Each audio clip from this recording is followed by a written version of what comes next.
Well, come out today to cut some firewood on a Toyota.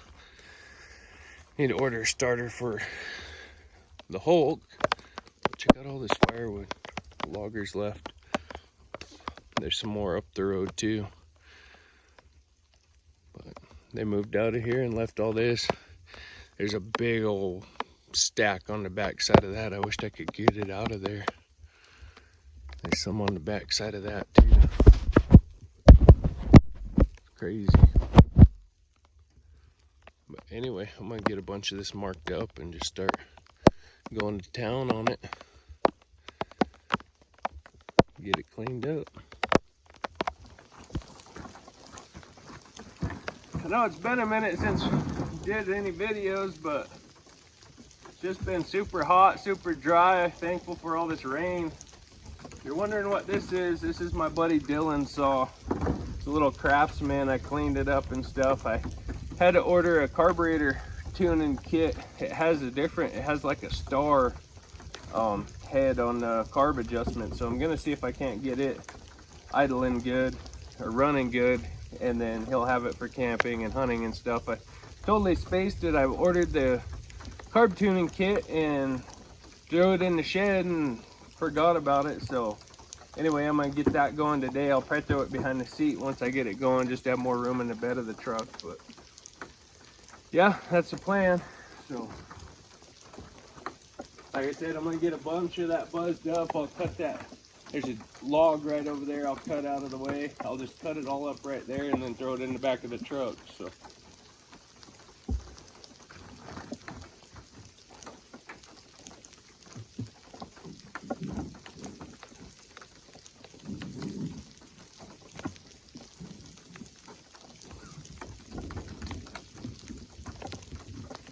hopefully it doesn't lightning. Thundering. Might have to wait a bit.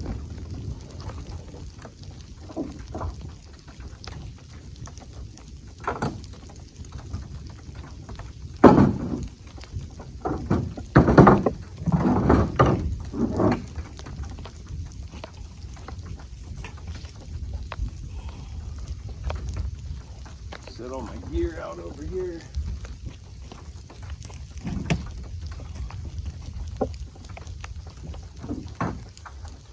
It was actually my uncle. He was out cruising around and told me where all this wood was. He works for a department for our tribe, and it involves him going out in the woods and checking on the loggers to make sure they ain't going through streams and stuff like that. But he always gives me a heads up when he finds firewood, so very thankful for that. I'll just leave that cable in there and stack wood on top of it because I don't need it. Not gonna yard any out. I'll just cut it up where it is. It's nice and pretty flat, so.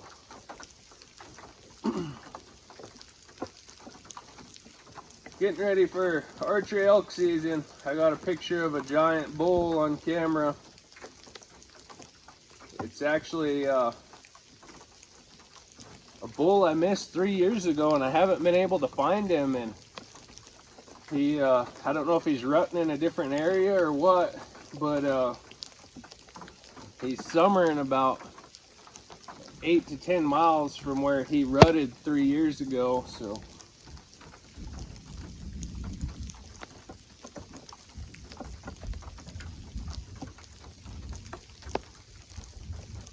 getting excited for that. There's about 10 different bulls hitting that salt lick. There's one, he's a up and coming 7-point. He's got kind of a weak back end, but good fronts and stuff. If we could locate him, that'd be a good one for Brantley to shoot with his bow. So we'll see. Things always change come the rut. They move a long ways away. That's all gassed up. I'm gonna mark up some of these logs, and I'll bring you guys back when I start cutting. Well, it's a new day. Yesterday I was up here and well, you guys seen I was getting stuff ready to cut wood, and man, it started thundering, lightning all around me, and yeah, I headed out. Then it started really downpouring, so nice and cool today, wet ground, so don't have to worry about fire as much. But anyhow, looks like the rain might have washed away some of my marks. Yeah, I'm gonna have to remark a bunch of this. Dang it. Oh well, no biggie. I'll get a bunch of these logs marked up and get to cutting them.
Well, I got a bunch cut up.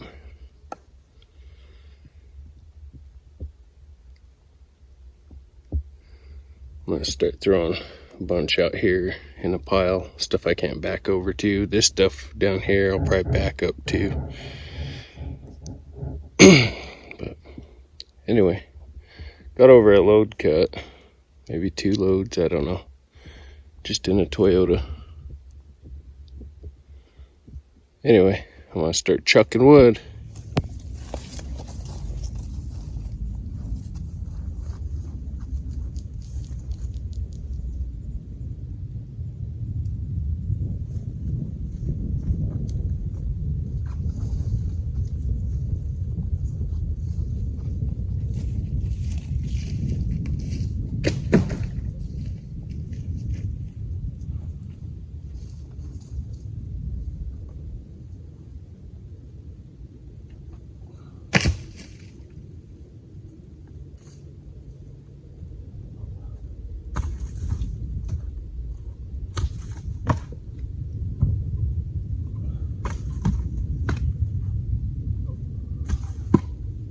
One thing I always do in the summertime, especially when it's dry like this, you guys can see this dried cheatgrass and stuff. It catches fire really easy, so I always put my saw up on a log, a stump, just something to where that muffler is not touching anything. Of course, any part of that, the chain, everything gets hot, tip of your bar. So always set it up in the summertime, especially out west where we are. It gets super dry. Like when I was cutting timber, you know, I would set my saw on a stump or a log all the time. So even at the end of the day, you guys seen, well, most of you might have seen last year when I was cutting timber steady during the summer, at the end of the day, I'd always leave my saw on a stump. But yeah, just be cautious, especially if it's really dry in your area.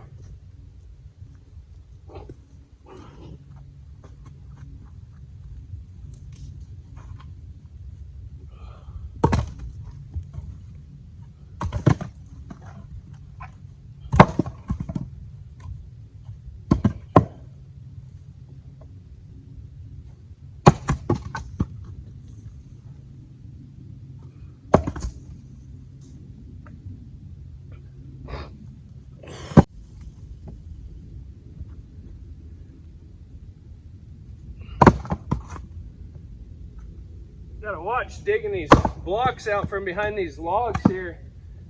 Could be rattlesnakes in there.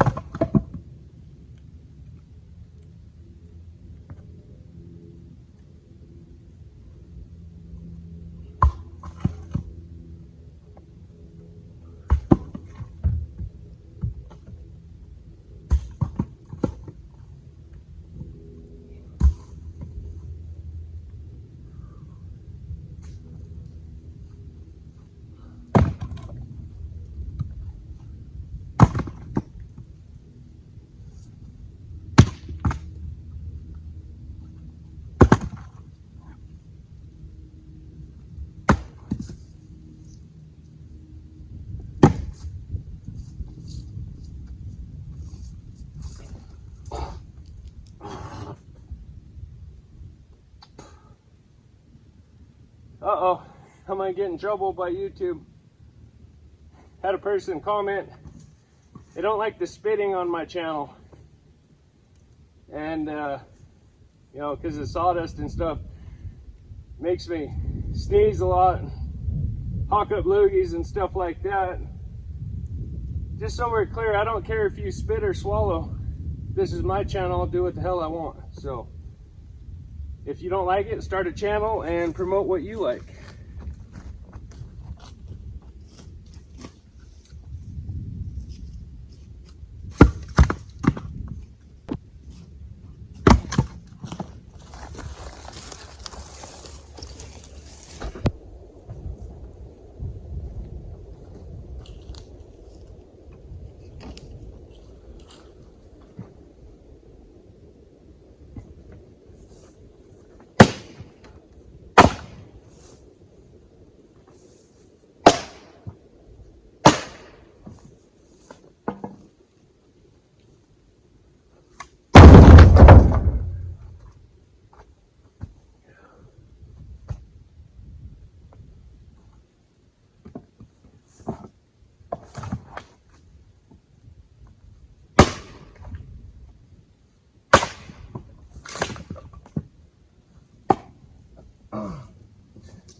lot of these smaller rounds will get thrown on dry, or dry.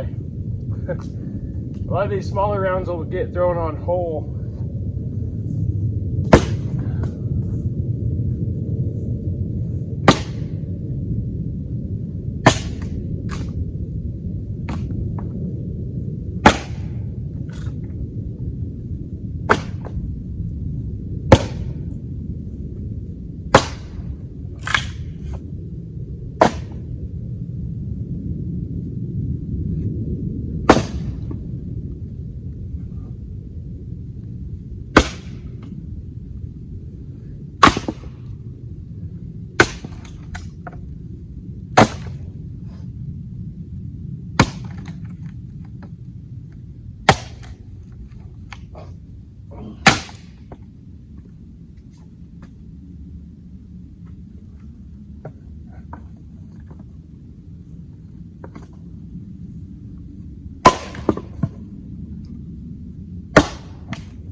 Definitely ready for archery season.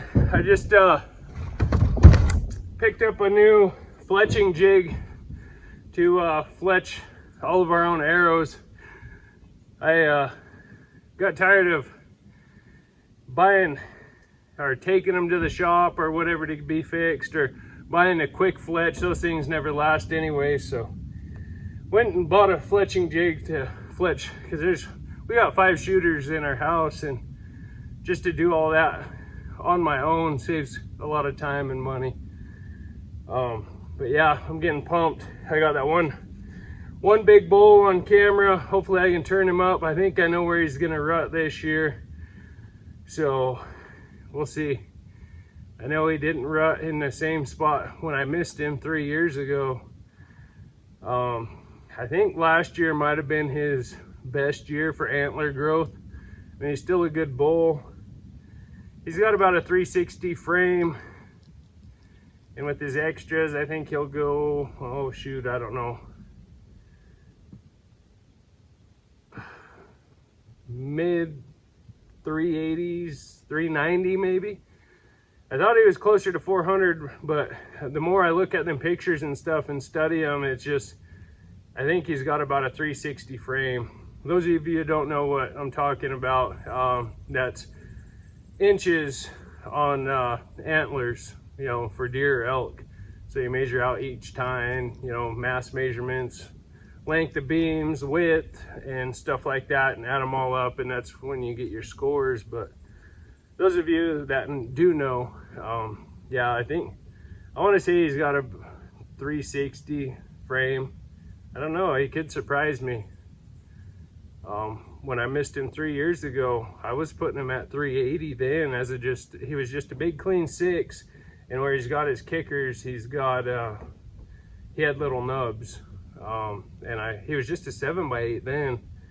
I mean, he was a big clean 6 with just little itty bitty stickers on him, and I nicknamed him 007. Yeah, I missed him 74 yards. It was a perfect shot, dead bull, and there was one twig, I don't know, about the size of,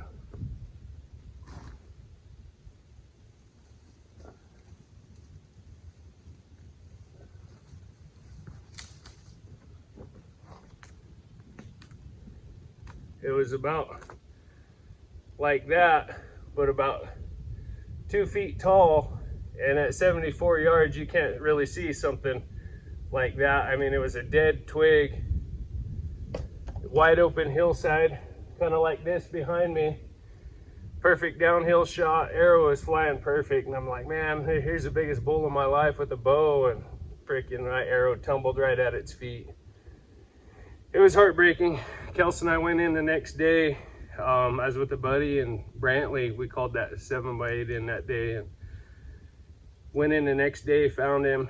He tore off up the ridge, and so we hiked back out to the truck and circled around on a different road and come out the ridge behind him. And I was running down the ridge road and come around the corner, and 3 cows were bedded in the road and they blew out. So I ripped off a couple bugles, and bulls started bugling below the road, circled in above us, kind of back towards Kels. And I turned around, he was coming through the brush, and I wasn't looking at horns. I'd watched that 7x8 go up on that ridge, and I drew back, and he come around the bushes about 25 yards, and I stuck him in the chest. And I was all happy and excited, you know, just killed the biggest bull in my life. And I'm sitting there cheering and stuff, just pumped. And Kelsey goes, yeah, he was a nice little 6-point. And I'm like, what? I go, it wasn't that big bull? She goes, no, it wasn't that big bull. It's like, damn it. I mean, I still killed a good bull that year. The video's on the channel. It's one of the first videos. But yeah, it was, I wasn't looking at horns, and you know, I was just zeroed in on that kill zone, and I ended up shooting a little bit smaller bull. He was about 300, 310 maybe.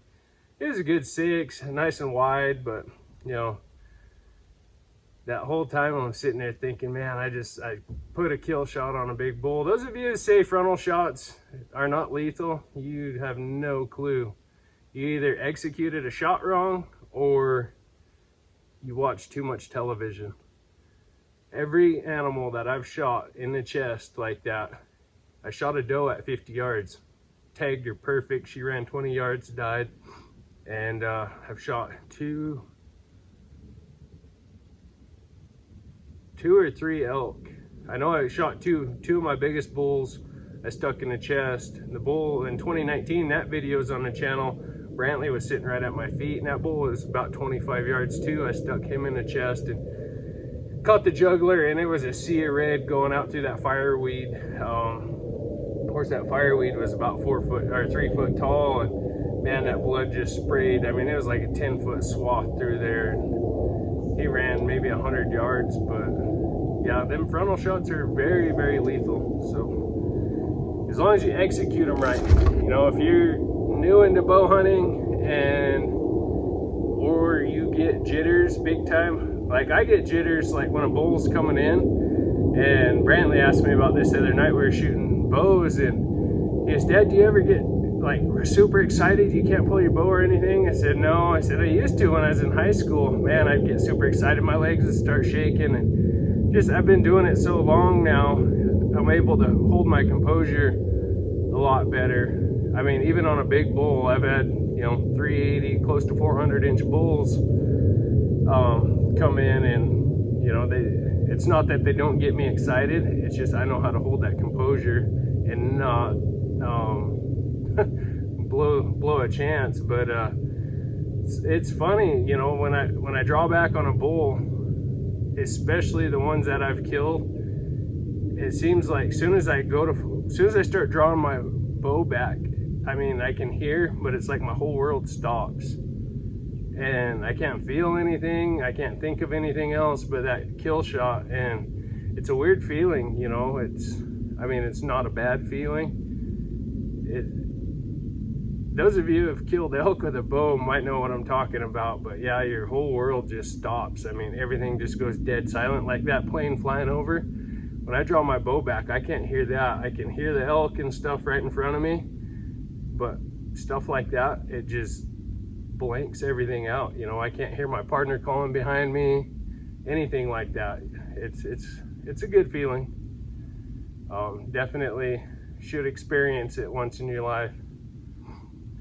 But anyway, I've done enough talking. I'm gonna finish getting this loaded. I'm gonna try and do 4 loads today. So I got get the starter put in the Hulk yet. Anyhow, yeah, I'm getting pumped for archery season, so you guys will see some of that. Hopefully I can capture kill shot on film this year. Last year with that big bull, Kelsey and the kids were behind me about 25 yards in the brush, but that brush was 8-10 feet tall in that creek bottom where I shot that bull. So Kels wasn't able to film, and I forgot I had my mount on my bow for my phone. And yeah, of course it was 4 or 5 days before the end of season, so I was in kill mode.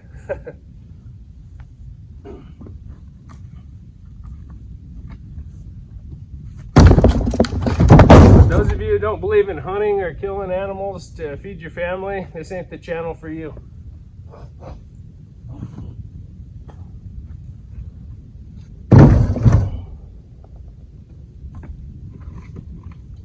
I mean, unless you don't have a problem with it.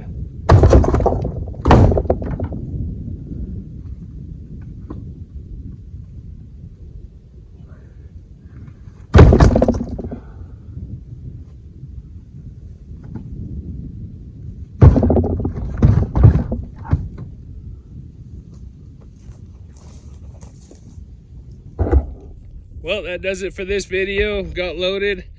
Like I said, I'm gonna try and do 4 loads today. I don't have enough storage on my phone for all of that. Hopefully you guys enjoyed today's video though. I know it's been a little bit since we made a video. I think 2 weeks maybe. Yeah, hopefully get back on track and bring you guys some more content. I feel like I've been slacking big time on it, so I apologize for that, but that's just the way life goes sometimes. So we been down salmon fishing a lot. I just didn't feel like videoing any of that. So anyway, I'm gonna head out of here and go drop this off and come back for another load. See how many I can get done today. So over and out. Wish you guys good health and happiness as always, and we will catch you on the next one.